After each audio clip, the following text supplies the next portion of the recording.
हेर त आमा, तिम्री सानी छोरी आज साँच्चै ठुली भई। तिम्रो सललाई घुम्टो सोच्ने हो, साँच्चै घुम्टो ओढ्ने भई। आमा, छोरी हुर्की पराई धन हो थाहा छ। त्यही नि अरूलाई सुम्पिन हतार नगर है। आमा, म हुँदा मात्र होला है घर घर लाग्ने, नत्र त शमशान झै लाग्दो हो। सबै आफ्नै काममा व्यस्त हुँदा पीरले तिमीलाई कति खाँदो हो। आमा, तिम्रो नजरमा त म अझै सानै छु। सोचे चाहे जस्तो जिन्दगी हुँदैन भर्खर त बुझ्दैछु। फुल सर हुर्काकी छौ, काँडामा हिँड्न समय लाग्छ।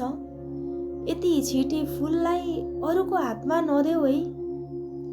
आमा, राक्षसको हातमा फुल पर्ला हतार नगर, फक्रनै नपाई फेरि मुर्साई जाला विचार गर। दिएकी चेली दुःख पोख्दै फेरि कसरी आउली। हतार गर्दा बामाले जिन्दगी बिग्रियो कसरी भन्ली।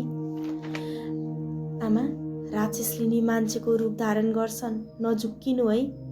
छोरीलाई सुम्पिँदा परखालले सुन पर्खे जस्तै परख्नु है। जिन्दगी एउटा हो आमा, अर्को आउँदैन फेरि।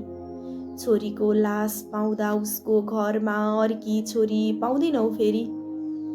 आमा, छोरी हुर्की त्यसैले हतार नगर है। फेरि छोरी भन्न पाउँछौ पाउँदिनौ हतार नगर है। सक्दिन गरी खान यदि भनी भने आमा छिटै बोलाऊ है।